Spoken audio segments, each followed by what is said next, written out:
In this analysis video, we're going to look at the first movement in the takeaway.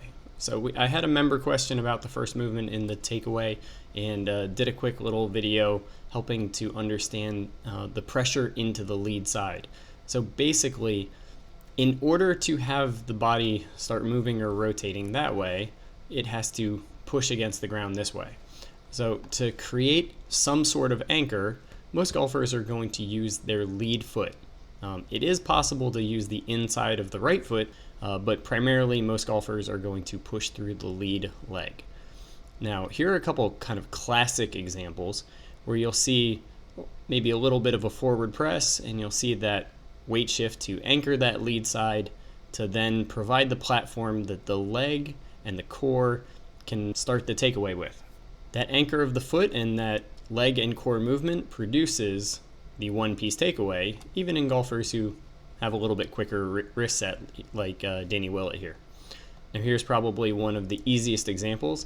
This would be Gary Player. So you'll see he had that famous knee kick in, and you'll see that left quad and that left knee kind of push into the foot to create the anchor that he can then rotate around. So if you struggle with what takes the club back, there's a good chance you're kind of floating in between your feet and trying to initiate the takeaway more with the hands and the shoulders, and connecting it all the way to the body can usually help. Let's look at a couple more subtle examples, and one example that may not technically be the left foot, but will help you understand this concept even better. So now we have two different examples that are going to demonstrate one of the common ways that some golfers do it. We have Tiger Woods from 2000 over on the right and Jordan Spieth.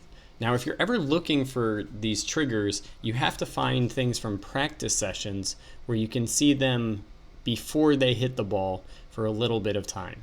Here, what we'll see with Jordan is we'll see before he takes the club back, he actually has a little bit of a rotation towards the target to apply some pressure into that lead foot. Now, that's accompanied by the slight forward press of his hands following his belly button rotating. So if you're just looking at it from a distance, you may think that it's the hands starting the takeaway. But now that you know what to look for, you can see that his hips rotating to the left help apply pressure to provide an anchor that then he can start the takeaway from. To create movement, you need a fixed point. Now, Tiger demonstrates a similar pattern. You'll see before he starts to take the club away, you'll see a slight rotation there where he's shifting and slightly rotating his pelvis towards the target before it starts to rotate away from the target. And that rotation towards the target will shift some pressure into that lead leg to create the anchor. Now, for the final example, we have the mini tour player Manuel de los Santos, who lost his lead leg.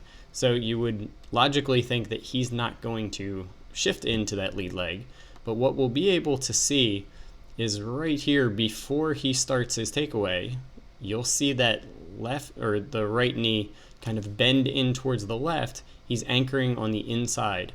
So he's pushing slightly against the ground this way in order to create the anchor for his body to rotate around. The force pressure stuff that I've seen all indicates that there's a slight pressure shift into that front leg, which helps with creating the fixed point for your body to rotate around. If you like the way we break down and explain these topics, then you're going to love the content over at golfsmartacademy.com. So below in the description, I've included a link to a playlist related to the takeaway. There you can watch videos, and you can sign up for a free membership where you'll be able to watch all the videos in their entirety for 1 week. You can focus on some specific areas, just like the takeaway. If you're not quite ready to sign up for a free membership, then please like and subscribe to our YouTube channel. That way, when we create more free content, you'll be the first to know about it.